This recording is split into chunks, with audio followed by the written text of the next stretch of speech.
જય શ્રી કૃષ્ણ. સર્વ વૈષ્ણવોને મારા ભગવત સ્મરણ. શ્રી ગોવર્ધનનાથ કી જય. શ્રી શ્રીનાથજી ચરિત્રામૃત. અને આજે નવા પ્રસંગથી સત્સંગની શરૂઆત કરી રહ્યા છીએ વૈષ્ણવો. સત્સંગની શરૂઆત કરીએ એ પહેલાં આપ સર્વ વૈષ્ણવોને વિનંતી કરું કે પુષ્ટિ સત્સંગ ચેનલને અવશ્ય વૈષ્ણવો સબસ્ક્રાઈબ કરી લો, જેથી તમને અવનવા સત્સંગો છે એમના રસાસ્વાદ છે એ માણવા મળશે. તો આપણે શરૂઆત કરીએ આજના સત્સંગની. રાજા પરીક્ષિતના પુત્ર જન્મેજયને જે સ્થળે સર્પયજ્ઞ કર્યો હતો, પરીક્ષિત રાજાના પુત્ર જન્મેજયે જે સ્થળે સર્પયજ્ઞ કર્યો હતો એ જ સ્થળ તે દિલ્હી પાસેનું આ નાનકડું ગામ સિંહ. અને આ નાનકડા ગામે આજથી 521 વર્ષ પહેલાં એકવાર ફરીથી ઇતિહાસને એક અણમોલ રત્નની ભેટ છે ધૈરી.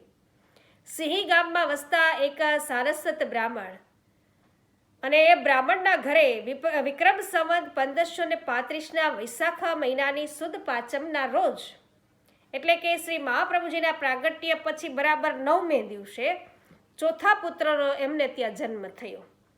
અને પુત્રનું મુખ જોઈ અને બ્રાહ્મણે છે એ છાતી કૂટી, કારણ કે પુત્ર છે ને એ તો નેત્રો વગરનો જન્મ હતો. આવા પુત્રની સાર સંભાળ કોણ રાખે? કોણ એને હાથનો સહારો આપે? કોણ એને લાકડી પકડીને એને દોરે? તો બ્રાહ્મણ છે એ મનમાં બહુ દુઃખ પામ્યો અને સૌએ અંધ પુત્રને તરછોડ્યો. તમામ પ્રકારના દુઃખોના મિશ્રણવાળા પહાડ હેઠળ પોતાના હાથ પગ હલાવતા એ ચોથા પુત્રે મહા મહેનતે 6 વર્ષ પૂરા કર્યા અને સૌ એને સુર કહીને બોલાવતા. એક દિવસે ઘરમાં એવો પ્રસંગ બન્યો કે મોકાનો લાભ એ ઉઠાવીને સુરે ઘરનો ત્યાગ કર્યો અને લાકડી લઈને ચાલી નીકળ્યા. સિંહી ગામથી 4 કોસ દૂર એક બીજું ગામ આવ્યું અને ગામ બહાર સુંદર તળાવ હતું. ત્યાં પાણી પીધું અને ઘટાદાર પીપળાના વૃક્ષ નીચે થોડી વાર આરામ કરવા બેઠા. સાંજ છે એ ઢળી રહી હતી.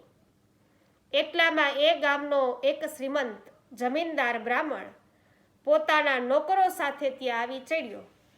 અને એ લોકોની વાત પરથી એવું લાગી રહ્યું હતું કે એ જમીનદારની ગાયો ક્યાંક ખોવાઈ ગઈ હતી. સુરે પોતાના દિવ્ય ચક્ષુ દ્વારા એ ખોવાયેલી ગાયો છે એ શોધી દીધી. અને જમીનદાર એકદમ આભારવશ થઈને બોલવા લાગ્યો છે. તો એ તો આભારવશ થઈ ગયો. અને બીજા દિવસની સવાર પડી. માણસોને લઈ અને જમીનદાર પાછો આવી પહોંચ્યો. સુરની ઈચ્છા જાણી અને તળાવ પર જ પીપળાની નીચે એક ઝૂંપડી છે એ બનાવી દીધી અને સુરની સેવા કરવા માટે એક નોકરને પણ ત્યાં રાખી દીધો. પછી ગામમાં જઈ બધાને સુરના ચમત્કારની વાત કહી. વાયુ વેગે વાત ફેલાઈ. ગામના લોકો પોતપોતાના દુખડા લઈને દોડવા લાગ્યા તો તળાવ કિનારે. અને સુર સૌના મનનું સમાધાન કરે અને એમનું વચન ફળે અને સૌને ફાયદો થાય. આમ કરતા મહિનામાં એનો મહિમા એટલો બધો વધી ગયો કે સુરની છે ને પૂજા આવેલી. સતત ભીડ છે રહ્યા કરે. ખાવા પીવાની વસ્તુઓના તો ખડકલા ખડકાયો અને ધીમે ધીમે ઝૂંપડીની જગ્યાએ પાકું અને મોટું ઘર તૈયાર થઈ ગયું. અઢળક દ્રવ્ય, ભાત ભાતના વસ્ત્રો અને રાચરચીલાનો વૈભવ વધી પડ્યો. સુર સ્વામી કહેવાયા અને ઘણા લોકોએ એમની કંઠી બાંધી અને સેવક થયા. ગાયન વાદનના સાજ ભેગા થઈ ગયા. ભજન મંડળી તૈયાર થઈ. ધૂમ મચી ગઈ. અને આ પ્રકારે પીપળાના વૃક્ષ નીચે સુરસ્વામી 6 વર્ષથી લઈને 18 વર્ષ સુધીના થયા. 6 વર્ષના હતા ત્યારે આવ્યા હતા અને હવે 18 વર્ષના થયા. તો 18 વર્ષના સુરસ્વામીને એક રાત્રે એવો વૈરાગ્ય પ્રાપ્ત થયો.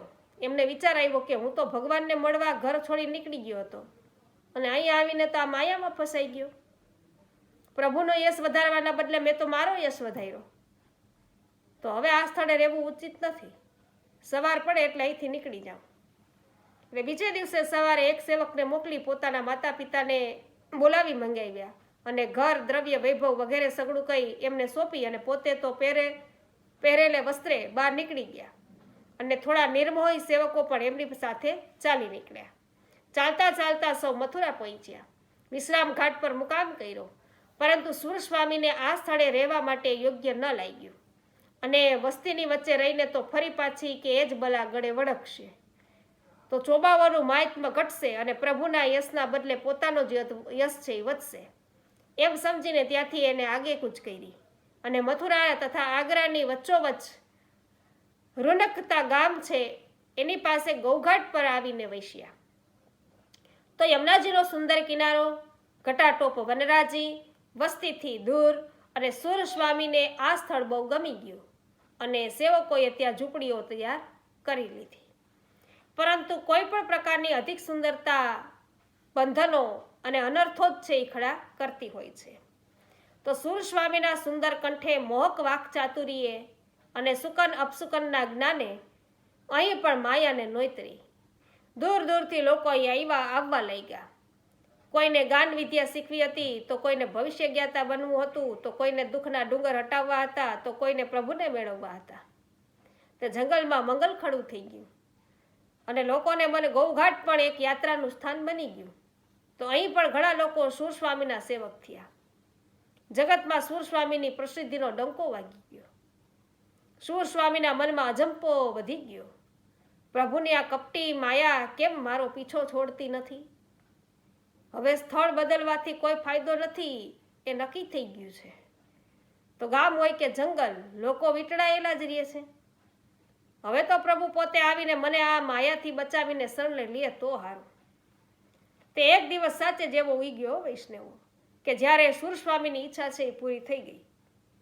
તે આચાર્ય શ્રી મહાપ્રભુજી અડેલથી વ્રજમાં પધારતા આ રૂનકતા ગામ પાસે આ ગૌઘાટ પર આવી બિરાજ્યા છે. ગૌઘાટ પર આવી બિરાજ્યા હતા. સુરસ્વામી પોતાના સેવકો સાથે આપશ્રીના દર્શન કરવા ગયા અને આવીને શ્રી આચાર્યજીને સાષ્ટાંગ દંડવત પ્રણામ કર્યા.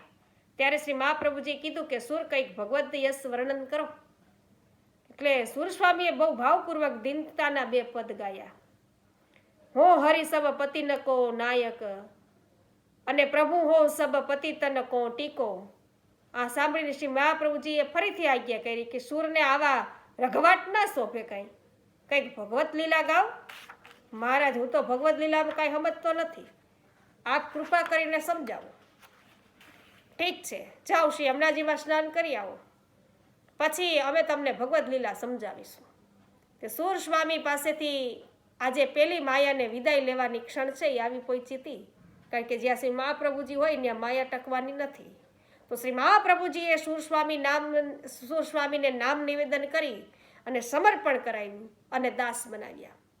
તો શ્રી મહાપ્રભુજી છે એ તો માયાવાદના ખંડન કરનારા છે. તો પછીથી શ્રીમદ ભાગવત દસમ સ્કંદનો એમને સારાંશ અનુક્રમણિકા છે એ એમને સંભળાવ્યું સુરસ્વામીને અને પ્રભુની સંપૂર્ણ લીલાનું સુરદાસજીના હૃદયમાં સ્થાપન કર્યું અને પ્રેમ લક્ષણા ભક્તિ સિદ્ધ કરાવી. હવે સુરદાસજી ભગવદ લીલા યશ વર્ણન કરવા માટે સમર્થ બન્યા. તરત જ સુરદાસજીએ દસમ સ્કંદની કારિકા અનુસાર ચક ઈરી ચલી ચરણ સરોવર જહા નહીં પ્રેમ વિયોગ જેવા પદો છે એ બનાવીને આચાર્યશ્રીની સન્મુખ ગાયા. અને પછી વ્રજ ભયો મહરી કે પુત જેવી અતિ દીર્ઘ વધાઈ છે એ દ્વારા નંદાલયની લીલાનું ગાન કર્યું. અને ત્યાર પછી આચાર્યશ્રીએ પુરુષોત્તમ સહસ્ત્ર નામ દ્વારા સમગ્ર ભાગવત છે ભાગવતનો સાર સુરદાસજીને સંભળાવ્યો અને તત્કાળ સુરદાસજીએ ભાગવતના પ્રથમ સ્કંદથી લઈને દ્વાદશ સ્કંદ સુધીની લીલાના કીર્તનો બનાવી અને ગાયા. શ્રી મહાપ્રભુજી ગૌઘાટ પર 3 દિવસ બિરાજ્યા અને સુરદાસજીએ જેટલા સેવકો કર્યા હતા એ બધાને શ્રી મહાપ્રભુજીના સેવક કરાવ્યા. અને તે પછી શ્રી મહાપ્રભુજી છે એ વ્રજમાં પધાર્યા અને સુરદાસજી પણ સાથે આવ્યા. આ સમયે સુરદાસજી અને શ્રી મહાપ્રભુજી બંને 32 વર્ષના હતા. તો વિક્રમ સંવત 1567ના વર્ષમાં આ પ્રસંગ બન્યો. વ્રજમાં આવીને સુરદાસજીએ ગોકુલમાં શ્રી નવનીત પ્રિયાજીના અને ગોપાલપુરમાં શ્રી ગોવર્ધન ધરણ શ્રીનાથજીના અપ્રિત્યમ સૌંદર્યના દર્શન કર્યા અને તરત જ જુદી જુદી લીલાઓના અનેક કીર્તનો રચી અને એને ગાયા. શોભિત કર નવનીત લીએ અને અબ હો નાચ્યો બહુત ગોપાલ જેવા કીર્તનો યાદગાર બની ગયા અને ત્યારે શ્રી મહાપ્રભુજીએ પ્રસન્ન થઈને સુર તમને પુષ્ટિમાર્ગનો સિદ્ધાંત છે એ ફલિત થયો છે, તેથી હવે તમે શ્રી ગોવર્ધનનાથજી પાસે રહીને સમય સમયના કીર્તન કરો. તો શ્રી મહાપ્રભુજીની આજ્ઞાથી અને કૃપાથી સુરદાસજીએ શ્રી ઠાકોરજી છે એને નિત્ય પ્રાતઃકાલમાં જગાવાથી લઈને શયન પર્યંતના હજારો કીર્તનો કર્યા. અને શ્રી ગિરિરાજજીની તળેટીમાં પારાસોલી ગામમાં ચંદ્ર સરોવરને કાંઠે ઝૂંપડી બનાવીને આજીવન વાસ કર્યો. તો એમના પદ શીખીને લોકો છે ઠેક ઠેકાણે ગાવા લઈ ગયા. તો પછીથી આ વાત એટલે સુધી વધી ગઈ કે સંગીત સમ્રાટ તાનસેન પણ સુરદાસજીના પદો શીખીને દરબારમાં ગાવા લઈ ગયા હતા. અને શ્રીનાથજીના યશોગાન પ્રત્યે પ્રત્યેક દિશામાં છે એ ગુંજવા લાગી ગયા. આ કીર્તનો દ્વારા શ્રીનાથજીને છે એના યશોગાન છે એ દરેક દિશાઓમાં ગુંજવા લાગ્યા. તો શ્રીનાથજીનો દરબાર હવે વિસ્તરવા લાગ્યો. પૂરણમલ પણ શ્રીનાથજીની ઈચ્છા અને કૃપાથી અઢળક ધન છે કમાઈને થોડા જ સમયગાળામાં છે એ પાછા ફર્યા. અને શ્રી ગિરિરાજજી પર આવીને પૂરણમલે શ્રી મહાપ્રભુજીના ચરણોમાં ધનના ઢગલા છે ખડકી દીધા. મહારાજ, આ મારી જાત મહેનતનું ધન છે, આપ આજ્ઞા આપો તો અધૂરું રહેલું કાર્ય આગળ વધારો. પૂરણમલ સર્વ કંઈ શ્રી હરિની ઈચ્છાને જ આધીન છે. મંદિર સિદ્ધ થશે એ પણ એમની ઈચ્છા અને સામર્થ્યથી જ. માટે એમનું સ્મરણ કરીને આગળ વધો અને સફળતા મેળવો. તો અવશ્ય એ અશક્ય વા સુશક્ય વા સર્વથા શરણમ હરિહ. શ્રી મહાપ્રભુજીએ પૂરણમલને આજ્ઞા અને આશીષ દીધા છે. તો હવે પૂરણમલ કઈ પ્રકારે અધૂરું રહેલું મંદિરનું કાર્ય આગળ ચલાવે છે એ પણ આપણે આવતીકાલના નવા પ્રસંગમાં જાણીશું. તો વૈષ્ણવો, સુરદાસજી છે અષ્ટ સખામાંના એક સખા છે. તો એ કઈ પ્રકારે છે એ શ્રી મહાપ્રભુજીના શરણે આવ્યા એ આ વાર્તા પ્રસંગ દ્વારા આપણે જાણ્યું. તો વૈષ્ણવો, તમને બધાને મને આશા છે કે અવશ્ય આ વિડીયો પસંદ પડ્યો હશે. તો વિડીયોને લાઈક કરજો, કમેન્ટ કરજો, શેર કરવાનું ભૂલશો નહીં. હજુ સુધી પુષ્ટિ સત્સંગ ચેનલને આપે સબસ્ક્રાઈબ ન કરી હોય તો અવશ્ય કરી લેજો. સાથે સાથે સ્ક્રીન ઉપર પણ લિસ્ટ આપેલ છે, તેના પર ક્લિક કરશો તો પણ નવા સત્સંગ છે એ સાંભળી શકશો. સર્વને મારા જય શ્રી કૃષ્ણ. શ્રી ગોવર્ધનનાથ કી જય.